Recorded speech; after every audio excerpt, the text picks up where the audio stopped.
watching TV and I saw a train layout that really impressed me. And I said, I think I would like to do that. I knew nothing about setting up the trains or doing the scenery.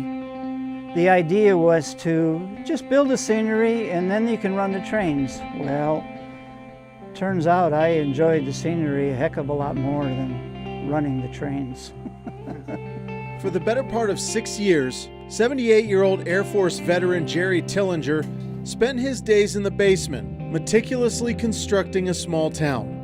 I started off in about 2010, and I think I completed the last phase around 2016. So that's about 6 years, but that's not continuous 6 years. I mostly worked on it in the wintertime.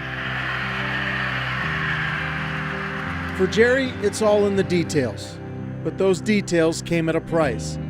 He started out looking to spend $500 at Jim's Junction. He would eventually spend 30 times that amount. I have all the receipts from the 3 phases that I've done, and I added them up one day, and surprisingly, it came out to around $15,000. And that's a lot for a retired guy like me, so that's Uncle Sam kind of paying for this. Because there's so much detail put in this that I am amazed sometimes when I look at something and say, gee, I didn't know I did that. And that looks pretty darn good. Jerry's town is all a result of his own imagination. The buildings are named after friends, although his daughter says she's still waiting for her own.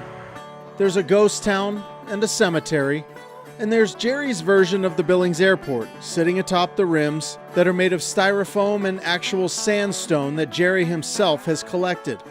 The airport is busy. Unfortunately for all the souls boarding this plane, the runway has lights. 27th Street is a little backed up due to an accident, but Jerry says there are no serious injuries.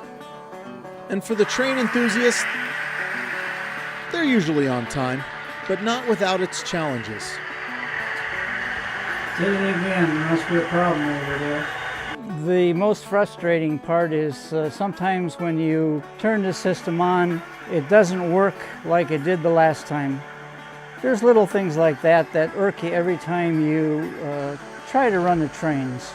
But overall, they do run pretty good. What he's created in the basement of his Billings home is nothing short of incredible. Even at 78, Jerry Tillinger is a man with a vision, a ton of creativity, and most importantly, an exceptional eye for detail. The more detail you can put into it, the more impressed people will be when they see it. In Billings, Brandon Sullivan, MTN News.